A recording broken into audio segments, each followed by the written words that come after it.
Ruler School is brought to you by Happy Little Hug Factory and these amazing patrons. Extra special thank you to guest lecturer patrons Brody Harris and Lance Albertson. Thank you for your support. Enjoy the video. Hello, everybody, and welcome back after another long week of Force of Will to the Teacher's Lounge, your favorite live Force of Will podcast, as always, featuring myself, Jeremy Franklin, and Ryan Miles, winner of Orlando WGPQ. Thank you for getting me demonetized, Ryan. Appreciate that a lot. Brandan Bremont over at an airport in Denver. Hey, how's it going? And head judge of WGPQ Orlando, Frank Klosser. I got nothing. That's all. Okay, good, solid, sweet. So, as always, great, huge thanks to all of you guys for joining us and being part of this, and huge thanks to Happy Little Hug Factory for their support on the channel. If you want to support the channel, you can go ahead and check us out on Patreon, or the links down below for the Spreadshirt for cool Force of Will Ruler School merch, or Linked Gaming for the cool playmat. Also, keep in mind that coming in January, we will have YouTube memberships, so you'll get access to all kinds of cool fancy stuff to be used during these live streams if you feel like supporting the channel that way. So be on the lookout for more details on that coming soon. What? Force of Will emojis on YouTube? What? Shocked Pikachu face. What? I love it. We're going to turn that into one of the emojis. We got it. So, so obviously the number one thing that we need to talk about today is, also thanks Faye Brand as always for giving me an audio check right at the beginning. The number one thing we need to talk about is WGPQ Orlando. That is what we need to talk about. So it was 46 players. 47 players. About what I expected, doing this close to the holidays and down in Orlando. Not everybody can fly so close to the holidays. It gets a little expensive based on where you're going. Orlando's kind of a hot spot. And then, flying to Disney World for the holidays, it's going to be a cheap flight. Yeah, not an easy barrier of entry there. So we'll have Paul have a more detailed breakdown of everything else in the tournament report later this week. But specifically, I want to talk about this top 8, which was very, very, I would have to say, kind of unexpected in terms of how it broke down. Not necessarily unexpected in terms of who I saw, but kind of how it all went. So we had 3 Time Spinning Witch, 3 Keurig, 1 Hanzo, and 1 Shimimi. Hanzo piloted by Ryan. Time Spinning Witch was piloted by Brandan. And then Frank was piloting nothing because he was head judging the event. Did an excellent job, too. So just in general, what do we take out of this? Just first thoughts looking at that top 8, what do you kind of take away from it?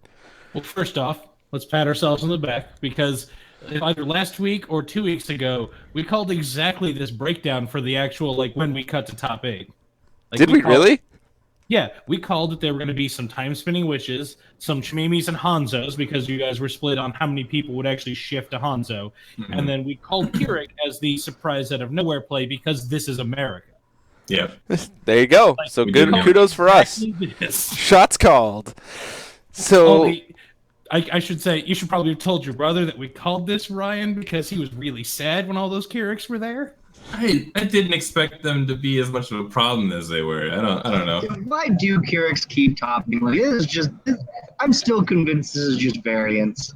It's gotta that's my thought process. I don't know. I would buy 1 Keurig topping as variance, but 3 topping is just hands down not. Also, man, there's no hands down about anything. I'd have to double check the ruler breakdown. That is 3 out of the 5 Keurigs topping. Yeah. All right. To be fair. It's not like there was a ton of Keurigs. This is 3 out of 14 time spinning wishes, and this is 2 out of 13 or 14 of these various green ruler decks, and then 3 out of 5 Keurigs. That is not an anomaly. That is something was different there, and Keurig topped because no one there could stop it. Let's see. Someone is asking why Keurig is so much winning, and Joseph Schilling says, "You don't touch the matchup. You don't test the matchup. That's why I keep winning." Joey, I tested the matchup. Believe me, I play a lot of Force of Will. I never lost to Keurig on Time Spinning Witch in testing. It is just variance. Sometimes people, maybe other Americans don't test enough, and maybe Keurig is really good against people that don't test against it, and therefore Keurig is a good meta choice. But I don't actually think that's a good reason to bring a deck to a GP. And maybe I'm wrong. Maybe it is. Well, maybe your list was a little different. So like I had to deck check a few time spinning wishes throughout the day, and I have like if we want to do a deep dive on like the various like things people did with time spinning witch, we can do that at some point. How many I have magic? every deck list from the weekend. Hey Brandon, how many magic stones of time were you running in your time spinning witch deck? 6. Six, the appropriate number. Or I don't.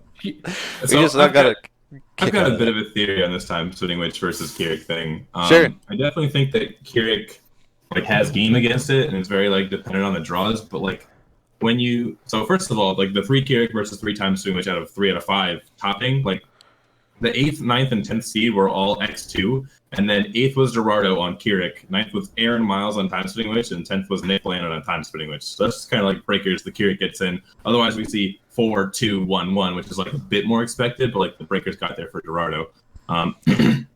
And then you've got, I think like you see 14 time spinning witch, you're like, wow, only 3 out of 14 time spinning witch top. But like time spinning witch is a much more difficult deck to play than Keurig. And this isn't to take away anything from the Keurig players because I played against literally all of them. I played against all 3 of the top, two of them twice. Like they all played the deck expertly. Like they did not make any mistakes. They were hyper efficient with their strength counter usage. They knew all the inside tricks and stuff to do it. But like when you play that game, when you play that deck like more than 30 times, like you know everything. You've got that deck locked down. You know exactly what the deck's gonna do. Like I know a couple of guys like came from Minneapolis on time spinning witch, just started playing it 2 weeks ago. Like that deck has a lot more nuances and intricacies that you need to know about. Absolutely.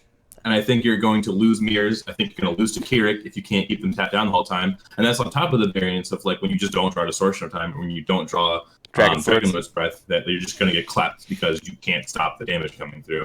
Yep, so absolutely. I think that definitely had a factor. This isn't like Keurig definitely like got more respect in my eyes after this tournament, but like I don't feel like my deck had a particularly good matchup against Keurig, but because Keurig players didn't know what my deck was trying to do, I was able to beat them. Like I don't think anyone knew what your deck was trying to do. I didn't even know what my deck was doing. You were playing Scheherazade. I knew exactly what your deck was supposed to do because we talked about it in advance, and I love it.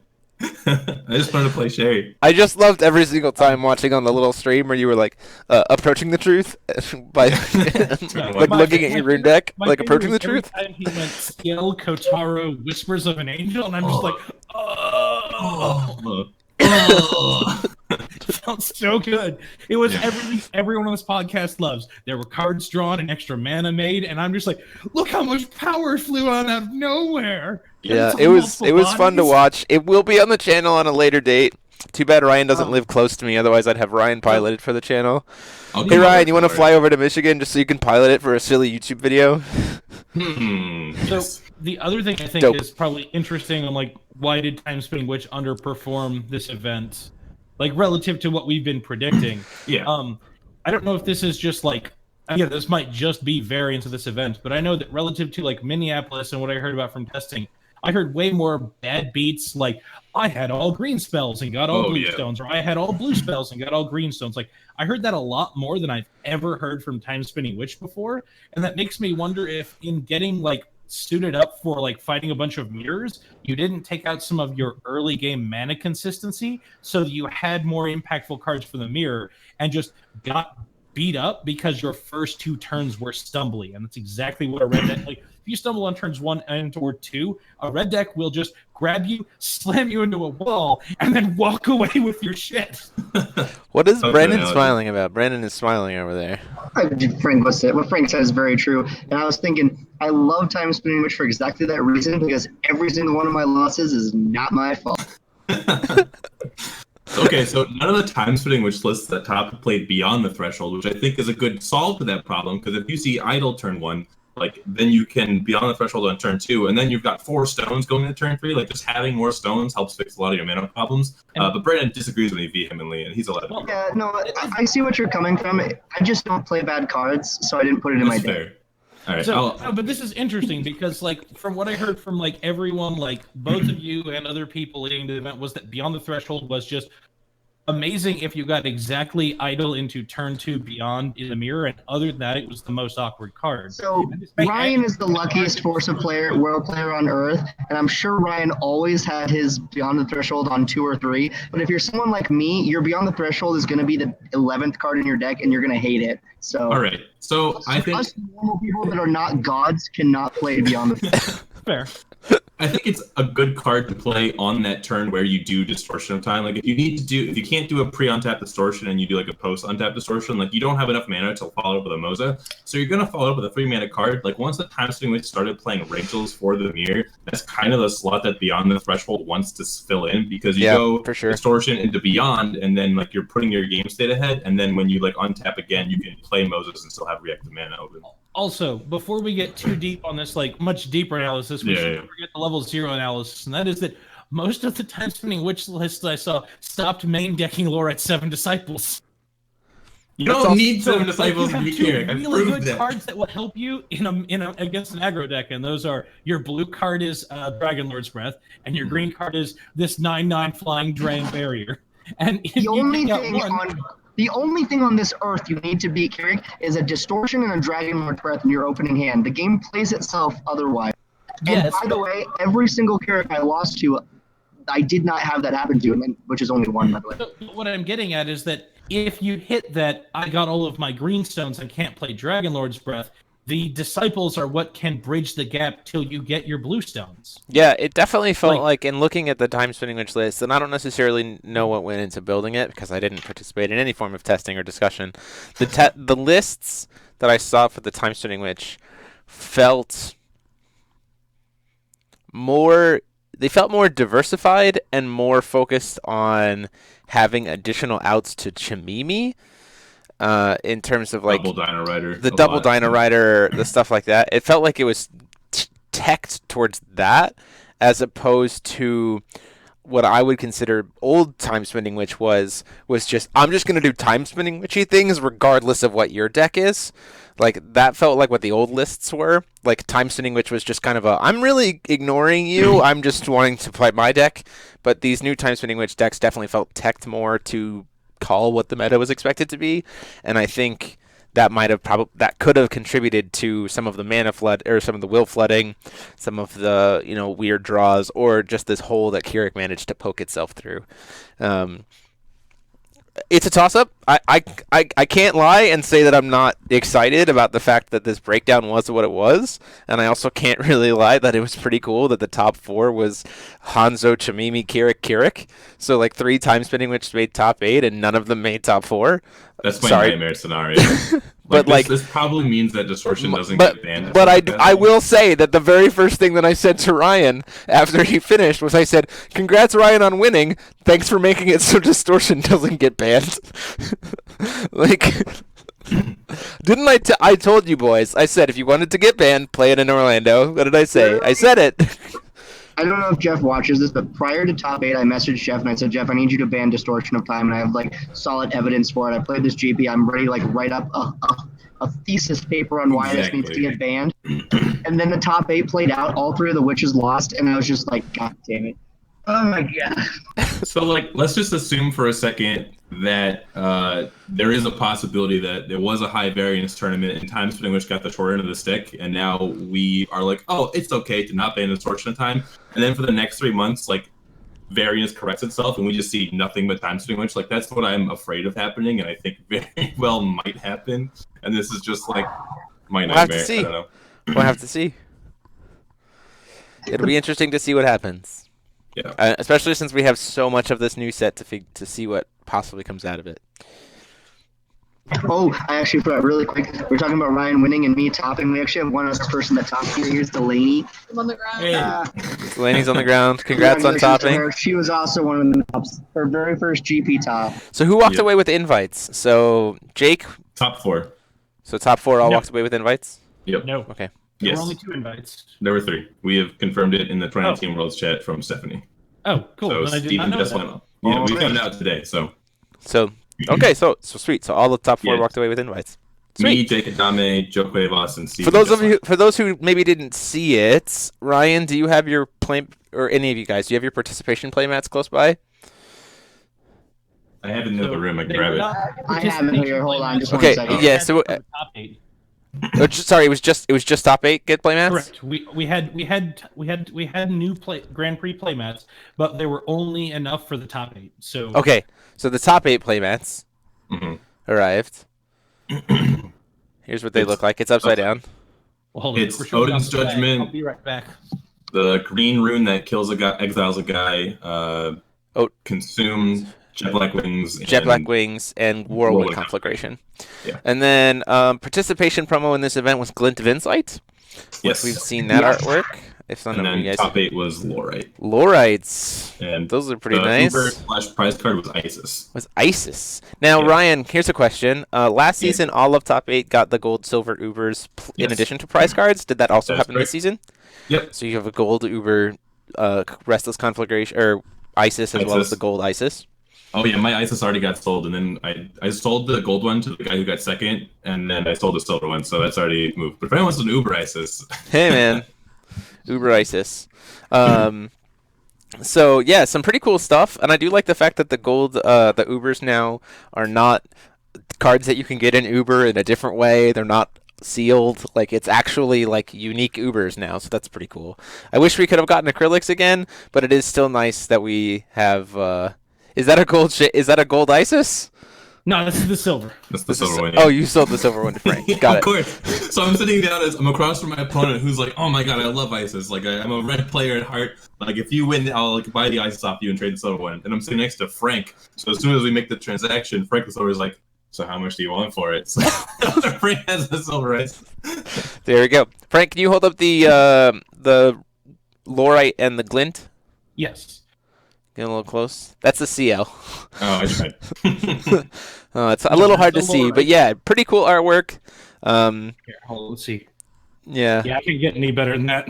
That's okay. We'll try to get some better artwork next time. But pretty cool stuff. I'm looking forward to trying to snag my playsets as I go to stream everything. Get an old streamer swag. For anyone who didn't catch it, the other set of promos for this season will be entry promo of Lightning Thunder Cave. And then the top promo being the 4-drop blazer from the intro pack. That blazer looks spice. Like, I love that blazer. That blazer is nice. And then we did confirm that Minneapolis's prize card was Brunhild. So the players who are at the Minneapolis GP should be getting the Brunhild soon, which means Frank will have another metal prize card.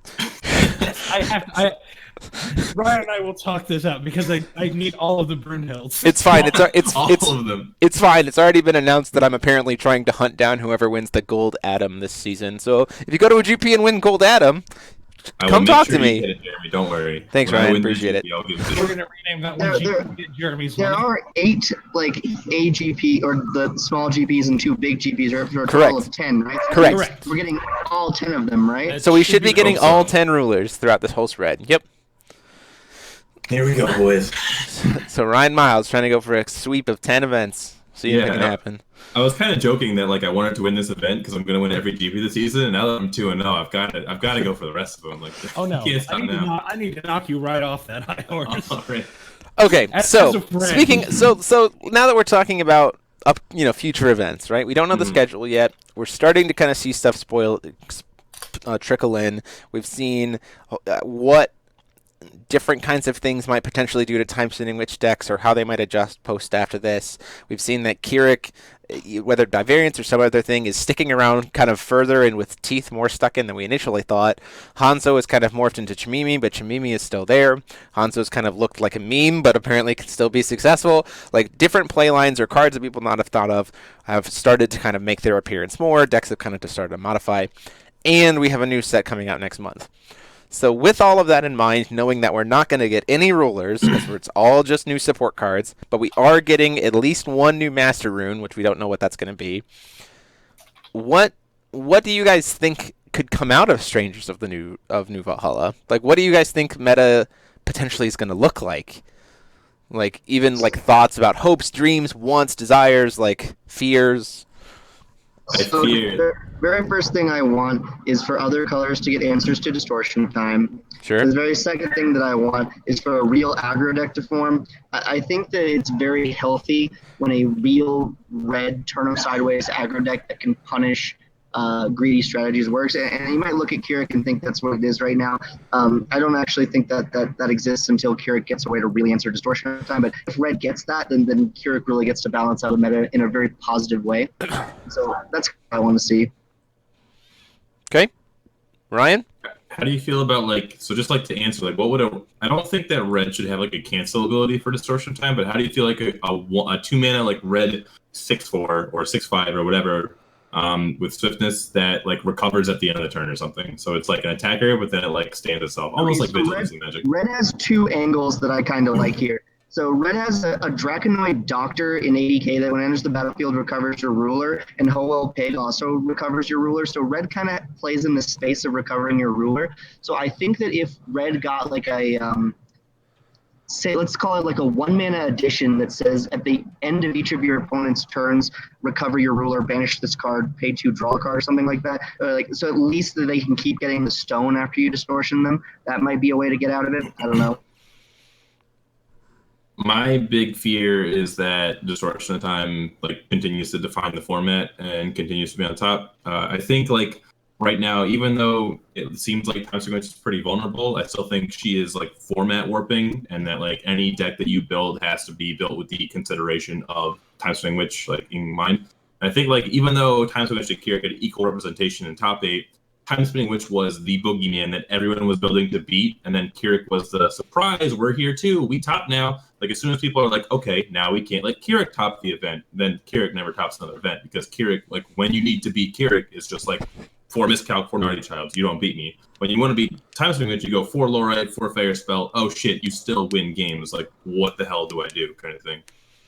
So look at me and Delaney's sideboard and notice that we have literally 2 or less cards that we bring in for Keurig because we just completely disrespected that matchup. And going into whatever the next GP is, if I'm still playing Witch, I'm just going to throw Powerless Draconoids in my border. I'm just going to throw more Arrow Traps in, we can just beat Keurig harder. Sure. Frank? That's I don't know. That's sort of my problem is that I can't really think of a way to balance out what Time Spinning Witch is doing in each color. I like the idea of each color sort of having a way around it, but the sort of nature of that effect is that outside of canceling it, there isn't really a way around it. So here's a question, and correct me if I'm wrong, Frank. You toyed around with this a little bit. Time reversal as a card, and I say that from the perspective of purely just trying to understand the concept of why that card, because I know that you were all looking at it for a bit and have clearly not decided to keep up on it. But what was the deciding factor? For those of you who don't remember, Time Reversal is this 1-drop card. It's a champ. It's a mystery, and it says you put a counter on your ruler and draw a card, or you can remove, I think it's 3 mystery counters to at the end of your turn recover all entities you control, which includes your magic stones. So my question becomes then, why is that not a card that helps black to answer Time Spinning Witch? So 3 reasons. 1, you're not going to get that many mystery counters on your ruler by the time that it matters unless you're Rhea, and Rhea's not very good. 2, it doesn't recover your ruler, so you're still getting stone rained. And 3, I just don't have to activate Distortion of Time on the turn that you activate that. And 4, that ability can be Lorited because it causes a delayed trigger, so I'll just Lorite your Distortion of Time effect for your Recover Stones effect and then distort you anyway. So 4 reasons why that card sucks. There you go. For me, it's the main thing is that if you do that, I'm just not going to distortion you, and then you've already wasted 3 mystery counters, so you probably can't do it again, and then I'm going to distortion you, and then you're going to feel silly. Sure. Okay. I don't really have much more to add there. Okay, fair enough. I would say that. That kind of effect is something I would like to see. The problem is that if you're recovering all of your entities, that's a very powerful effect to try and throw into other colors or on other cards. Sure. I'm just not sure. There's probably a point where that starts becoming problematic, not because it's a counter to Time Spinning Witch, but because it's just good. You just produce 6 mana for free by untapping 6 stones. So I don't know if that'd be something that could be done, but I could also. I'll reiterate that the effect can be Lorited, so I'm really not that scared. Yeah, but if you have a chant that says untap all your stones, that's a broken card. No. Sure. But I would note, I do kind of agree with Ryan. Even if it is Loriteable, that is still the same description for and this isn't a card that's as powerful as Distortion of Time, but that's still the same description of Distortion of Time as it can be Lorited. Right. But this is sort of inherently the sort of just untap all your stuff is an effect that just can break games. So one of the things that I'm kind of hoping to see, I guess, out of this next set, especially with seeing these new edition types that we're kind of getting handed, and not necessarily that either of these editions that we've currently been handed are any, like, anything to write home about. Oh, everybody still there? Everybody kind of paused. I'm still here. Okay, my internet got a little glitchy for a second. I think all of our internet. Oh no. Hold on one second. Technical difficulties. Please stand by.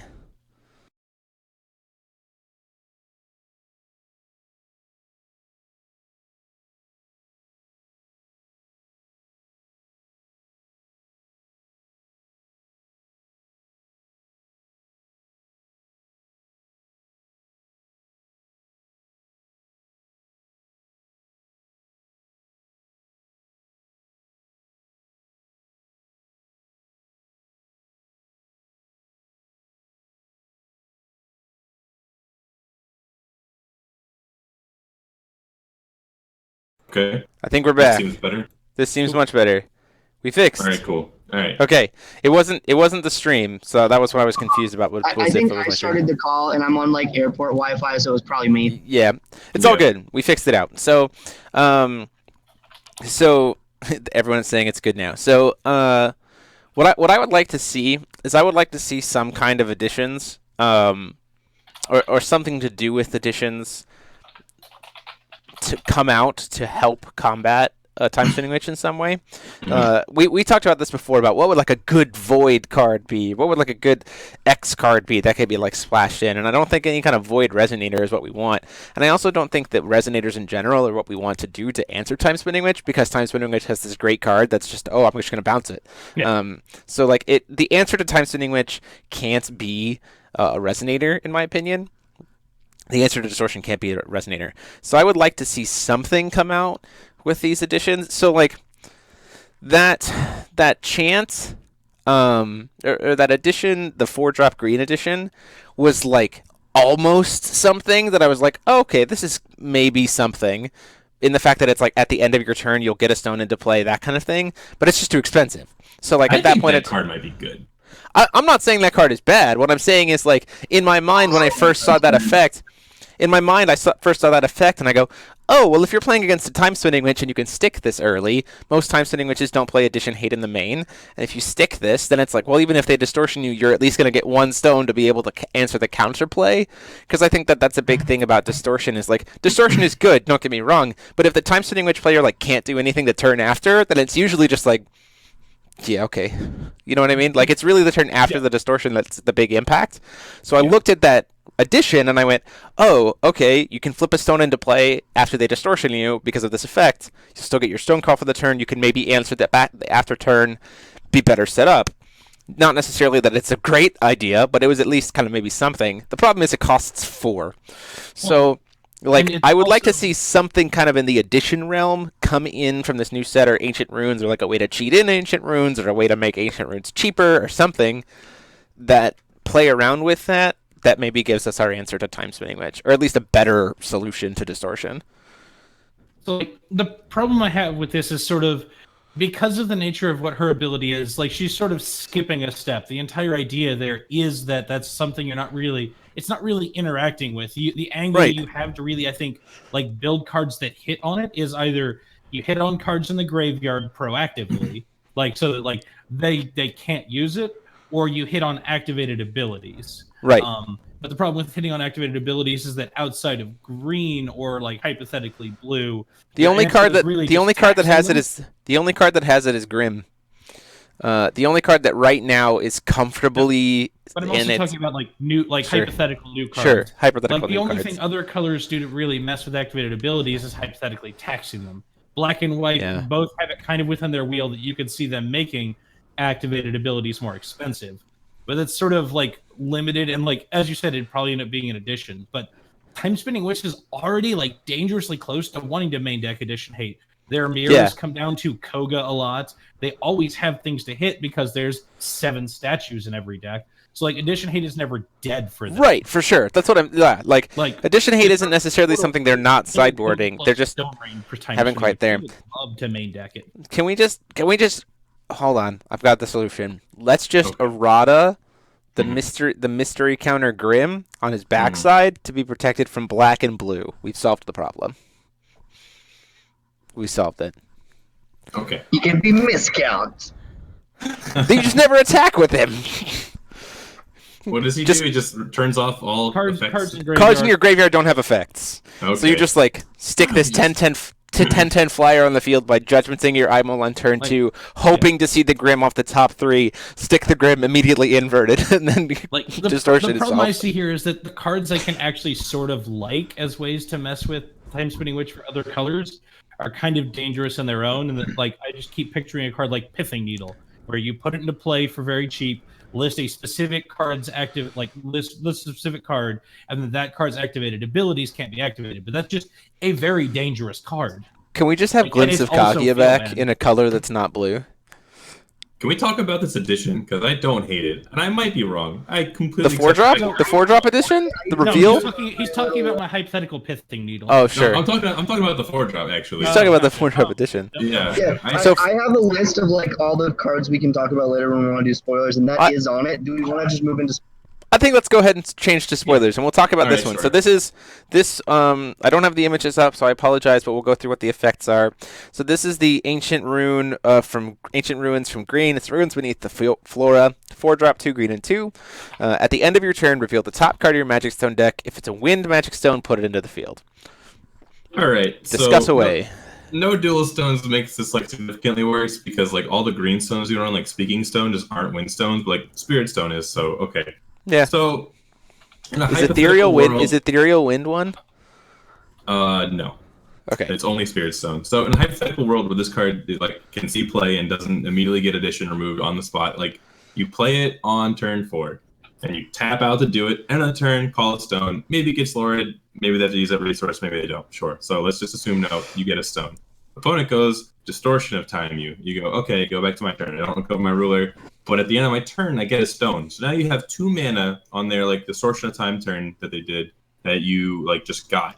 So if they distortion you again, whatever, let's just assume for argument's sake they're throwing down a Mosasaurus and they're keeping 3 of your initially 4 stones tapped. Well, you still have 2 mana to fight over that, so maybe you can do something about it. But if not, you go to your turn, you recover 3. You cover the 1 stone, so you have 3 tap stones and 3 recovered stones. And then at the end of the turn, you go to 4 stones. And then at the end, no, you call a stone to go to 4 stones. And that's when you go to 5 stones. So you're like 8 mana, like by the time they select the Mosasaurus, but the 3 of them are tapped. So you have 5 mana to try and deal with the Mosasaurus and compete with the next distortion of time. Like you just keep calling stones, and I feel like it gets out of hand very quickly. Like let's just assume like how many stones would a 4 mana chant need to call before it was playable? And I think at 3, it actually starts being a very good card. Yeah, two minimum. 3 is like, okay, sweet. I got a ton of value. We've had 2 before. We had a 4-mana chant that called 2 Windstones. Yeah. And that did not see play unplayable over the course of its entire. Mm-hmm.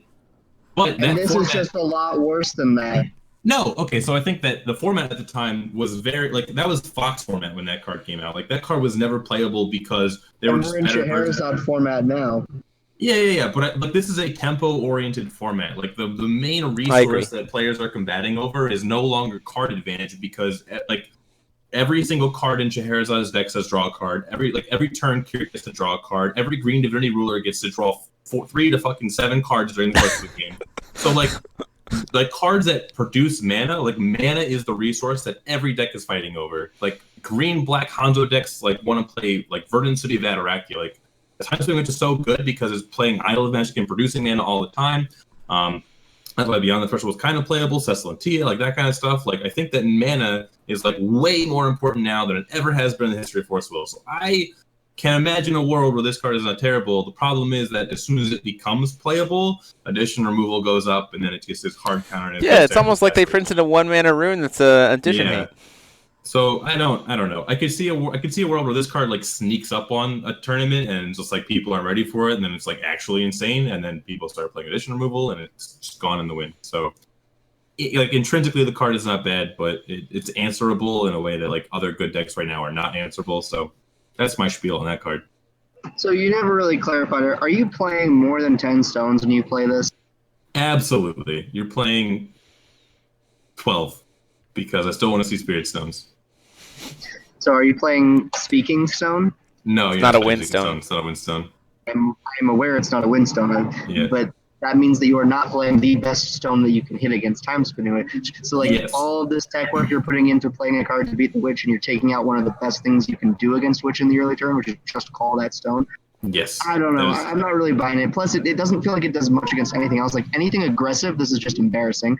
Like any mirror match at all in which one of you has this and the other one doesn't, and it's not going to go like obscenely late, this is just ridiculous. Any matchup where it does go obscenely late, this is just going to kind of become redundant way too quickly. Like you call however many stones, the difference doesn't seem to matter anymore. Like this is only good very specifically when your deck is okay tapping out on 4 against Witch, and the Witch can't kill you very quickly. This is why I think actually. this is why I think that subtyping of Ancient Ruins I think actually is going to be super important. Yeah. Like we've had 2 show up in 2 different colors, which means we're probably going to see a red, and we're probably going to see a blue, and we're probably going to see a white. The other thing is the Strangers of New Valhalla. It has already been shown that this set is a lot of the returning of the old super important Valhalla cards, which in terms of like the characters has gods in some way, shape, or form. So I definitely think there's probably going to be something that either buffs up Ancient Ruins, makes them cheaper, makes them cheat-inable, that kind of stuff. So like I agree with Brandon in the fact that right now, as it stands, I do not think that this card is playable as it stands. However, I think that this card is something to consider, provided that some kind of Ancient Ruins shenanigans go on. Because as Ryan points out, if there's a way to make that happen, you can just generate the snowballing value out of it. Okay, I actually do want to add on a very quick thing.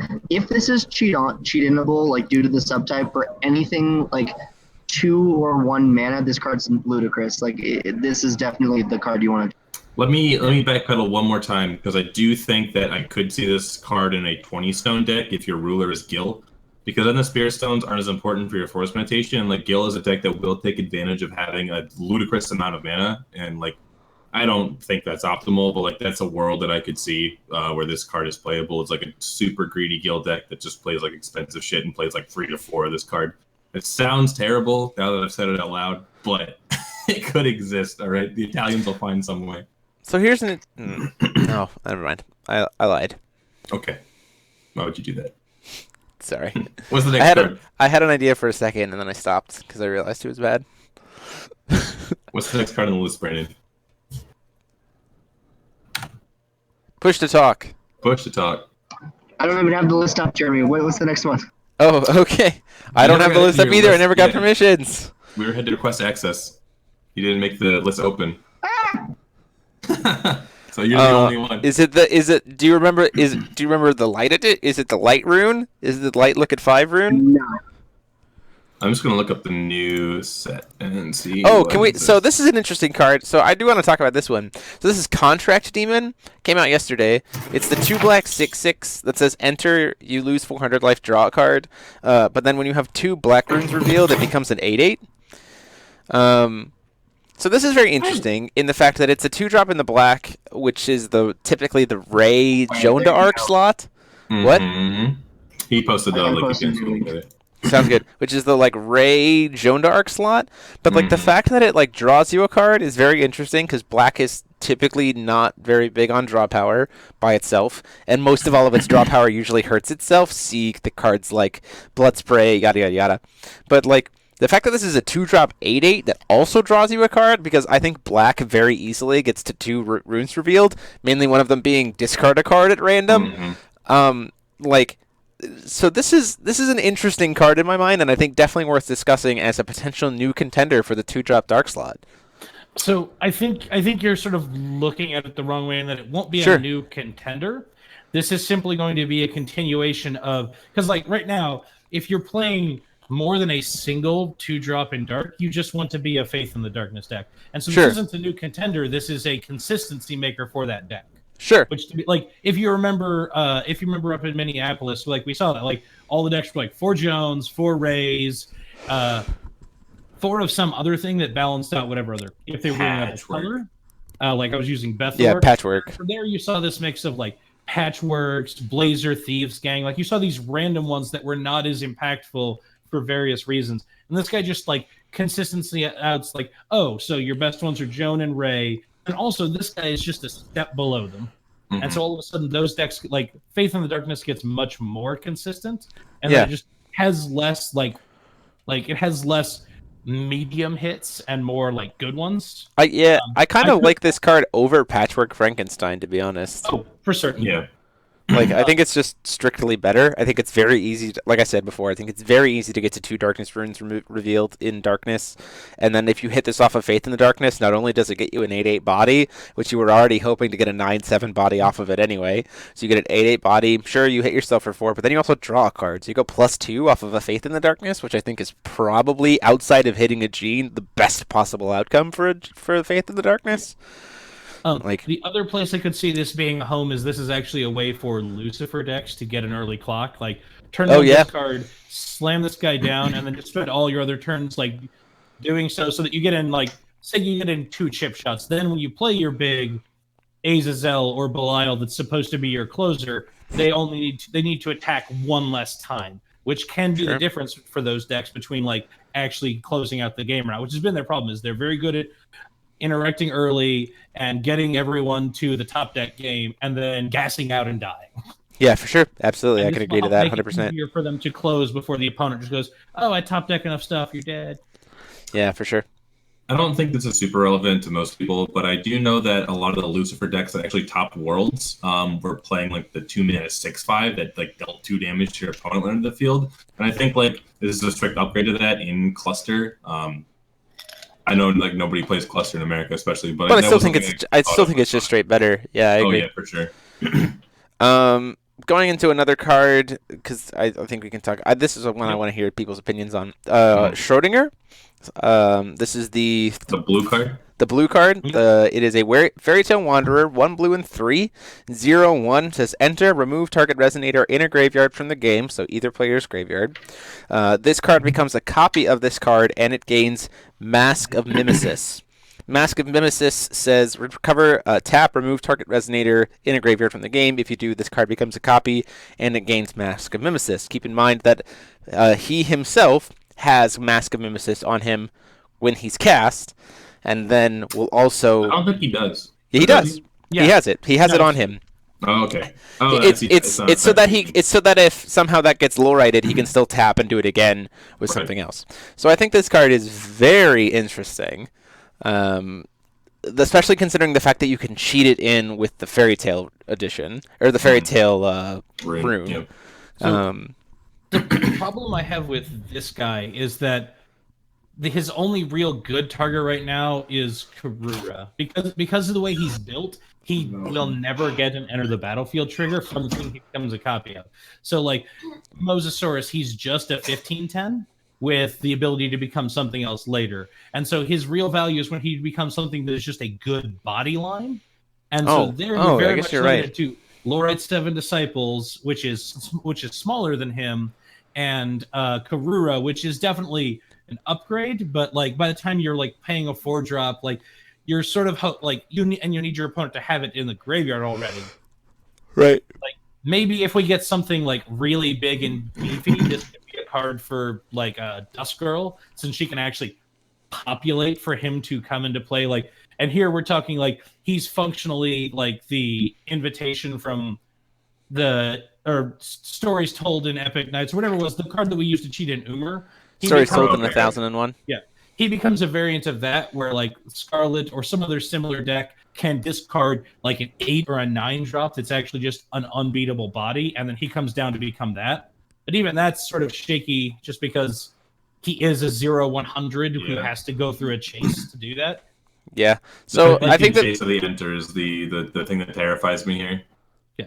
So I would like to note, I actually think this is a well-designed card. Like, it does something very cool, but it has inherent limits so that you don't just have like, unchaseable 3 or 4 drop, like 8 drop. Yeah, so the other thing that I think is very interesting is that removing the target resonator from the game is part of the effect and not the cost, which is very interesting in terms of this card's survivability to a Lorite, because you can go pay 4, cast this guy, or like cheat him in somehow with the rune. You can go target this thing, and your opponent goes Lorite. Then you go, cool. Your turn, tap, target this thing. Good. Like, Also, good catch. And Laureate it again. Attack of your Laureate. Also, good catch. You've just caught another card that you've just added 2 more cards to the list of things that like beat him that are played right now, and that because it's part of the resolution, not the cost, he loses to a Viola, and he loses to an evil elemental. super. Yeah, like Sorry. This guy is just a little too like. He's also definitely not. We want to transition from here into the Fairy Tale Rune because he's absolutely. Fairy Tale Runes run, and I feel like you want him to be your Fairy Tale Rune hit.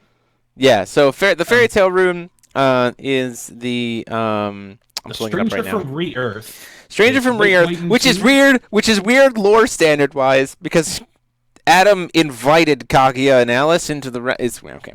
Anyway, lore junkies aside, a Divinity 3 chant/rune. You may pay 1 less to play this card from your rune area. So in your rune deck, it's white, and 1. Take the top 5 cards of your deck. You may put a Fairy Tale Resonator from among them into the field. Put the rest of the bottom of your deck in a random order. If a Resonator was put into a field this way, recover up to 3 target Magic Stones. If it wasn't put into a field this way. If no Resonator was. So yeah, so if you miss, you don't lose the will you invested. Yeah, so you win. I think the biggest dork we can get off this is the Cauldron Witch, right? The 6 Grimia. The banishment aura to get keywords. Is a 6 drop. Does it have a? Did I miss that it has a limit? No, it just says Resonator. Fairy Tale Resonator. Period. Yeah, I know. What I'm saying is that the biggest thing we can get off of this is Cauldron Witch. Yeah, but you can get Grimia the 12/12. But he's saying cost wise. Are you talking in straight converted cost? Yeah, cost wise. Okay. So like Grimia. Yeah, because I was looking through the database earlier, and like for big fairy tales, there is pretty much like there's Grimia, there's Hamlin. So Grimia is interesting. So Grimia is interesting here. Grimia's on color doesn't Grimia already have a discountable like cost, like a cost?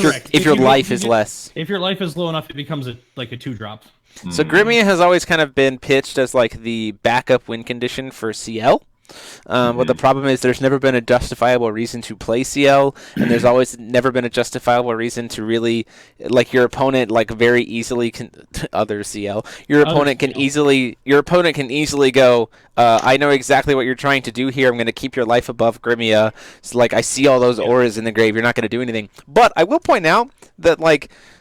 Now, so don't get me wrong, Laureate is still a thing that single-handedly stops CL in its tracks, but like the meme deck that you played in Orlando and seeing this like card and the fact that it's a chant rune and not just a chant, like actually kind of makes me want to go build the CL deck now. I know it'll be terrible, but like I still kind of want to be like okay. Like so I will say this, Jeremy, if you really want to play some Grimia. I have actually just played her in some white decks, or her.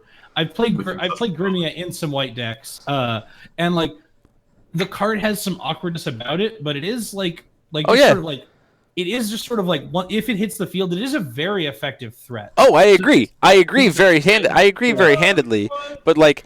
It was kind of, when it was first brought out, you were like, oh, cool, this is the backup to CL, because CL's the aura ruler, so it's like, if your auras sit in the grave to not attach to the CL, you put them on Grimia, that kind of stuff. But, like, CL's never been justifiable, because then it's like, how do you cast the Grimia? But, like, there's some interestingness here that I think could make for a fun deck. Not competitive. Keep in mind, I'm not saying competitive, because I don't think that's possible with CL, because and a single Laurite just makes her dead. But... enough that I might build it for the channel in a future video. So I want to preface CL was always kind of in this weird spot where she actually like fought with Grimia because when you were exiling stuff for CL, you didn't have them for Grimia anymore, which is just like a super awkward counter scenario. No. And I would like to note, like, I do not think that this card plus Grimia is going to suddenly let you play like white decks competitively, but I do think that if we reach the point where we have like a competitive like white mid-range deck, like one that is using the priest to ramp, that this and Grimia could actually slot into that deck. It's just something else has to come into play to make that deck viable. And this is simply then something that could fit in this hypothetical like white competitive deck. Yeah. Is it worth paying 3 mana for Grimia though? Like yes. I don't like paying 3 mana for a lot of things. I pay 3 mana for It's a 3 mana 10/10 that has Flying Drain Barrier. So let's just like parse this out. I didn't play Lord 7 Disciples even in my sideboard at this event because you were memeing this event. Yeah, but it was still like a competitive deck. It was just like I didn't play Disciples because against Time Swing, I didn't want to pay Starstreet Speed mana literally ever. Like I just like even I didn't like think Kirik was gonna be a deck, so I didn't bring it for that. But it's like I just don't want to like cast this card, and it's like a 9/9 flying life like everything. It's I a would also point out white is a color with a 1 mana dork. Like you're like this is 3 mana, but this is also a guaranteed turn to play off of ramp. Like this is a way to ensure that you go 1-drop, 3-drop in a ramp. And then you're high rolling. I hate RNG cards where it's like, is Grimia in my top 5? No, not punished. But when it is, like you just high roll into Oblivion and just put a Grimia on the field. Like it's annoying the way this card is designed. That it's just like if you just it's also immune to Dragon's. It's also immune. It's also immune to Dragon's Lord's Breath, which is interesting. Yeah. At least at the beginning. You have to get to 3. I don't know what Grimia does anymore. So. It's one, it's because it has barrier, and 2, because it's a 5-drop. So the only way that you can target it is the second card. Like so again, I'm not saying that this deck is going to come out of nowhere because I don't see the other things that it needs to suddenly be competitive. But like, I have toyed around with just some like white mid-range ramp decks, and like their biggest issue is just time spinning exists. But like. And they're inherently like make a ton of mana tap out decks, but like I want to talk about 2 more cards before we end tonight on the spoiler stuff. Can we talk about this card in Wander real quick though? The Fairy Tale thing and how it immediately means that Hook needs to be banned. Like we banned Fairy Tale preemptively for this reason. Because it was like, oh, we can't have Captain Hook come down on turn 3 with 1 card, and they're like, okay, but what if you draw Hydromonica and then just put Hook on top of your deck? 4 Hydros, 4 Hooks, 4 of this card, or just have this card in your rune deck. That's a 1 card Captain Hook. Why'd you do this? Anyway. Anyways, I want to talk about 2 cards because the new spoilers are going to come out, which is going to be interesting. Neo Berserk Dragon. Exactly, Neo Berserk Dragon. Really? No, we're not talking about this card. No, we're not talking about this. This card's terrible. Stop. 2 red, 2 colorless, 10/8 dragon with flying and swiftness. At the end of battle, if this card attacked or blocked, it deals 1,000 damage to yourself and every resonator. This card, including itself. It literally nukes itself. This card could deal 1,000 damage to your opponent and your opponent's entire board, and I still wouldn't play it. It is exceptionally terrible. It is embarrassingly bad. This is garbage in every situation. Except absolutely not. Absolutely not. Like there are 2 main go white decks. There's green and white. Like black is getting there because of this Faith of Darkness Genre tribal, but like just everything in black kills everything. So that aside, the 2 main archetypes going white are Chimimi and green, and then Brunhild is doing like white and white-black stuff. And those are the 2 colors that have Arrow Trap and Miscalculation. And this effect doesn't go off until the end of battle. So you're going to get an Arrow Trap or Miscalc. Your 4-mana card is going to get killed for 1 mana. Then your beautiful like garbage effect isn't going to go off. Also, it says this card. It says this card deals it, so the card does have to be on field. Exactly. So it doesn't go off anymore. Like you just get completely shut down. It doesn't do anything. Is off. Like this is not a card. This is not a forcible card. Move on. I hate this. So then let's talk about Liz. Let's talk about Liz, the sealed god. It's the 6-drop or the 8-drop elf. So it's 8-drop 10/15. We have a minute until new spoilers, Ryan. Calm down. You can talk about her. That was my Liz, about how I sealed god of the island, 10/15 elf. You may pay 2 green and 6. You may pay 1 less to play this card for each resonator you control. Other resonators you control gain barrier from resonators. Rune 3. Enter, put target non-magic stone, non-resonator card from your graveyard into your hand. This card, in order to be playable, I think, right now, should have said, put target non-magic stone, non-resonator card into the field. And I still would have a hard time playing this card. But I think the fact that it's just a glorified Vivian that's a 10/8 or 10/15 that gives you barrier resonator, which is by far one of the most meaningless barriers you can have in this game. This card is so bad. I feel so. I like how this card has like 4 lines of text and they're all terrible. So wait, why was this on our list of cards to talk about then? Brandon put it on the list. It says cute, super rare. It's not even a super rare; it's a rare. Also, I knew it was bad. Never mind. About twice. We actually talked about this one last week. Did we? Yeah, we did. No, well, new spoilers are up right. New spoilers are up right now, so let's talk about those. All right. Are they on the Force of Will website? Or the yeah, they're on the Force of Will official page. It's green. Okay, here we go. We're in green today. I got it. So we got Rick Hugh, Cat-Tongued Tea-Master. 5-drop 11/12 Cat/Wanderer. So more Wanderer support coming out of left field. Enter. Look at the top 3 cards of your deck. You may put a Wind Resonator from total cost... with total cost 3 or less from among them into the field. Put the rest on the bottom of your deck in a random order. Whenever another Wind Resonator enters your field under your control, put a T counter on it. When this card is put into a graveyard from the field, you may gain 400 life for each T counter that was on it. If there were 3 or more T counters, you draw a card. That was a lot of text you just 5-drop that doesn't win the game. Moving on. Wait, 5 cost that doesn't win the game? Is that what you just said? Yeah. It's interesting. The fact that it cheats in another Resonator is interesting. Next up, we have a new Master Rune. Ooh, we have our first Master Rune, boys. It's a Chant/Master Rune. It is a Divinity 2. It's called Table Flip. It's 1 green and 3. Divinity 2. Quick cast. You may pay 3 colorless less, so 1 green, to play this card if your J-Ruler is Hanzo. Choose 1. If target Resonator would deal damage this turn, prevent it. Then this card deals 800 damage to that Resonator instead. Or if target chant spell would deal damage this turn, prevent it. Then this table deals 500 damage to your opponent instead. This is a Chant Master Rune? This is a Chant Master Rune. So it's not limited. So here's the way this works. Let me go clarify, because I had a feeling this was going to happen. So you can play it in the main deck as probably a one of. You probably can't play more than one of it because we'll have to see if it has legendary rules. But if you can play 4 of it, that'd be dope. But it's a 4-drop instant speed when it's in the deck. Or 1-drop instant speed if your ruler is Hanzo.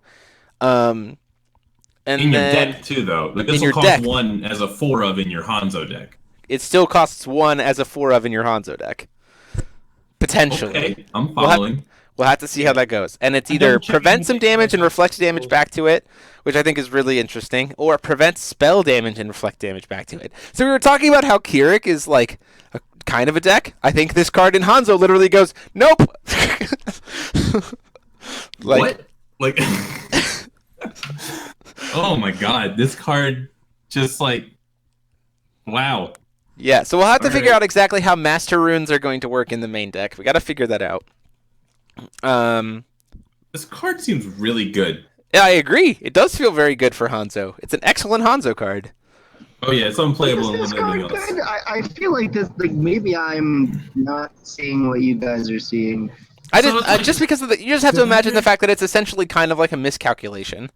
It's better than Arrow Trap, right? Like, Yeah, No, I agree. it's Arrow not Trap is. better. Are you sure? It's better than Arrow Trap, sure, but like Yeah. it's definitely not better than Miscalc, and Miscalc doesn't really see much play. I guess because it's green, that's different, but like. It also prevents burn damage from spells. Like Yeah, like that's the part that's getting me. So like it's dealing, it's basically just saying deal 800 damage to target attacking Resonator, which is just better than Arrow but it Trap, prevents their damage. Yeah. So like if I destroy your Resonator, you're not dealing damage, which is what Arrow Trap does. This like lets it go. Like you try to block, and then they try and kill your blocker, and you're like, cool. Now I like prevent your damage, and I deal 8 to your Resonator, which is like. That's like, oh my god, it's even more insane. It's definitely better than Arrow Trap because you do block and then you do this, and then your Resonator deals damage. Your Resonator doesn't die, and then it takes it. Yeah, no, this card is absolutely like anyway. really good against aggro. This card is pretty crazy. And then it like, cancels Power Spike and deals 5, or cancels like any. Exactly. Just cancel for 1. We'll have to figure out exactly how this works because it's a Master Rune, so if that has any kind of impact on it. So hold up. Let me say. The current rules, I was making sure I remember this correctly. The current rules state that a rune deck may have up to 1 Master Rune card. Let me read the actual text article. Maybe there's some information on that. Unless the CR is being updated. Maybe. Hold on. While Hanzo likely has a more effective Master Rune for the rune deck, Table Flip likes it'll be a strong addition to the main deck. Yep. So it looks like it doesn't have a legendary if it's in the main deck. So correct. That's a very interesting card. Have 1 Master Rune in the so you main can deck. keep sealing. So you can keep sealing scroll in your rune deck. Interesting. So next up, sorry, I would do want to note one thing.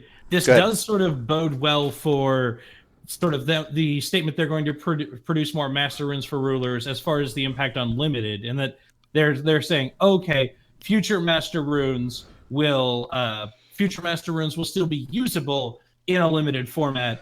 Like with this, you can actually even have this in your rune deck in with one of the arcanas of X and Y. Yeah, it'll just pay. So like just pay four for we're it. not running into that time spinning witch set. There are cards that don't have text. Yeah, Are limited formats, which I appreciate. So next up we have Boonbaku, the legendary tea kettle, which is adorable in its artwork. Look at that little painted boy. That guy is adorable, actually. Is a 3-drop 3/12 beast. It's a raccoon dog. That says when this card puts into your graveyard from the field, you may put a beast from your hand into the field. You just chain them together, right? You get this card, then like you play 3 more of this card, and then like you top it off with some other beast. That's interesting. I think that's interesting. Yeah, it's Chimimi support randomly. I said Lich support. Oh, Lich support? Oh, that's fair. Ooh, yes. Oh. I like this angle. I like that idea. My brain don't work good. When you yeah. so if you banish this to any of Lich's effects to get his other stuff, to get yourself tokens or to get some trigger on Vlad or whatever, you're also just throwing a beast into play. So all of a sudden, Lich has this angle to get more value out of sacrificing, which is what he's which is what we talked about last time. Building the deck. Which is what we talked about last time. So now we have. I also want to correct Jeremy real quick. It is not a panda. This is a Tanuki. You're right. Absolutely correct. It is it's definitely a Tanuki. So next up, last card we have is this is an interesting. Yokai. Hello. The 6 Jizo count statues. Or Jizo. I think Jizo is the correct pronunciation. It is a 1-drop 6/6 yokai. Says this card cannot attack or block unless there are 6 +1/+1 counters on it. At the end of turn, put a +1/+1 counter on this card.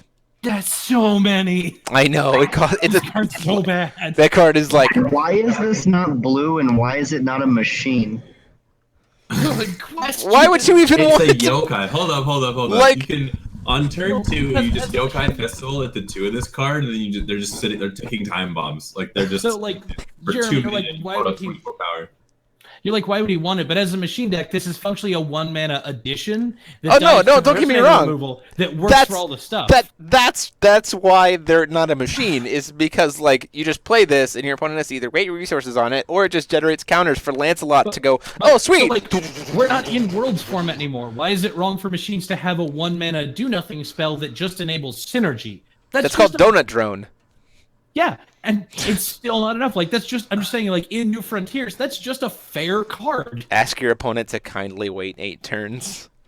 This like okay, like I'm kind of thinking like if I'm a Chimimi deck, like my turn 2 just being Yokai Festival on the 2 of this card. It's not awful. It's after doing a turn 1. My dream is for Ryan to do that against me, and then on turn 6, like the turn before they're about to turn on, I just Black Tears them both. So, Ryan, that would be almost acceptable if it could block. Like if this was just a defender that eventually No. I could almost let you get away with that. But like this is just like you're spending 2 mana for 2 permanents or 2 entities that don't do anything. This is great. This is fine. 6 is such a high number that like none of the other like +1/+1 counter stuff is gonna put enough on them. So these are just so overall impressions of these spoilers. Randomly Lich support. Table flip. Oh my god, Table flip is like what the crap for Hanzo. That's such a cool thing for Hanzo. I'm super pumped about that. And like and I'll say this in the sense that like I'm really pumped for it because of what it gives a lot of utility, but at the same time it's not in my mind like oh my gosh overpowered because it's just going to replace Arrow Trap or those kinds of things for Hanzo. It's main decked. Did Hanzo really need a way to answer Ancient Impact? I don't know, Frank. Did he? I think Table Flip is insane. I think Table Flip is great. Table Flip is hands down the best card of this spoiler. I might be biased because I just played a Hanzo deck for like the past 2 days, and I'm just thinking about this card in like in quick cast Hanzo. No, Ryan. Hear me out on this, okay? Your opponent swings. You pay 3 will, flash, and CL. Generate 1 white will, 1 green will. Use green will, table flip, block, kill the thing. Use the white will, cast Whispers of the Angel, draw a card, gain 8 life. And this card buffs CL, like Jesus. Yeah, and it buffs CL, so then you just kill their dude and you're fine. Like the value plays. It does buff frogs too. Ooh. With Jiraiya. Random frog support. I'm for Honestly, I only cast Sealing Scroll 1 time this weekend, and it was against a Carrick that played Scalding Breath. Like I saw that. I just want to play Table Flip. And honestly, like I'll be in a tournament, My opponent will do something. I'll be like, yeah, table flip. He's like, that resolves. And I'll actually flip the table, and then it's like he said I could flip it. He said it resolved. Unsportsmanlike conduct. DQ'd. Winning streak defeated. Card says, this tea is too hot to drink, all right? I had to flip the table. Huh. Yeah. Good stuff. Interesting stuff. This rune is terrifying just in the implication of what the other master runes are going to look like. Like, that's what I said when I first saw Lucifer's Master Rune, and then like they also just spoiled the best Master Rune first. It might also just be the same pattern. Like they might just be giving us the best one. Yeah, I kind of hope that Lich's Master Rune is like the best one, because remember, like way back many months ago, they said that they will print better cards for the worst colors and print worse cards for the better colors. Like if that actually happened, if they actually did that, and they think that Hanzo is the deck that needs the best Master Rune, that's. You really called that one, guys. How'd that go yesterday? Like, no. So I hope there are better Master Runes. I hope they're going to Loki. Well, this card is sort of like insane by itself. It's also like, and it's potentially better than Sealing Scroll in the rune deck. As far as like a Master Rune in a rune deck goes, this is not inherently like the craziest thing we've ever seen. Oh no, by far none. Like, relative to like Black Rosario or Odin's Judgment or any of the others, like. This is definitely like a fair thing for like it's interesting that like you can just run like 3 of this 1-drop in your like main deck, but like as far as like actually rune deck Master Rune, this is sort of just like a fair sidestep for Hanzo. Like one time you go. So, to speak real quick to Toby's comment, he says, like, oh, look, more good stuff for green while the other colors continue to get the shaft. 1, this is like the second week of spoilers, and we've barely seen anything. 2, 3 out of the 4 cards in this are absolute garbage in terms of what's currently competitive. And 3, like, this rune, in my mind, is just like a more specialized kind of like cooler Arrow Trap for Hanzo. Like it's kind of doing what Arrow Trap wants to do or Scarlet's Agony wants to do for all of the other green decks. This is just like Hanzo's one of those. So like in my mind, this isn't like, oh my gosh, OP. This is just, oh cool. So like Hanzo has his own version of that card now. I don't think this card is OP by any means.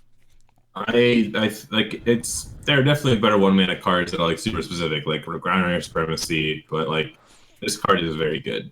Oh yeah, I definitely think it's very good.